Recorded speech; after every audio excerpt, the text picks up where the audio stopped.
Hi எல்லாருக்கும் வணக்கம். இப்போது நான் சாதத்தில் அந்த கரிஞ்சீரகம் கட்டி போட்டு வேக வச்சேன் இல்லையா, அப்போ அதை எடுத்துகிட்டு தான் சாதம் வடித்தாச்சு. இப்போ அந்த வடித்ததில் இப்போ இதை புழிஞ்சு விட்டாச்சு. அதில் எடுத்து வச்சுருந்தேன் இல்லையா, அதை புழிஞ்சு விட்டேன். இப்போ வந்துட்டு இந்த தண்ணி இருக்கு இல்லையா, சாதம் வடித்த தண்ணி, இது ரொம்ப நல்லது உடம்புக்கு. அதனால் இப்போ அதை நம்ம குடிக்க போகிறோம். அதில் கொஞ்சம் சாதம் இருக்குதுன்னு பார்க்குறீங்களா, அப்போ சாப்பாடோட கொஞ்சம் குடிக்கிறதுக்கு நல்லா இருக்கும் இல்லையா, அதனால் கொஞ்சம் சாதம் அதில் எடுத்து போட்டிருக்கேன். இப்படியே இது பண்ணி ஆற்றிட்டு சால்ட் போட்டிருக்கேன்.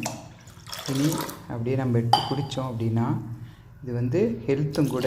இந்த கரிஞ்சீரகம் போட்டிருக்கனால உடம்புக்கும் ரொம்ப நல்லது.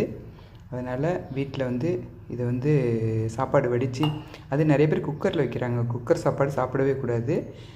சாதம் வடித்து சாப்பிட்றது தான் சுகர் உள்ளவங்களுக்கு எல்லாமே அதோடய கார்போஹைட்ரேட் அந்த லெவலை கொஞ்சம் குறைக்கும். அதுக்காக தான் சாப்பிடுங்க.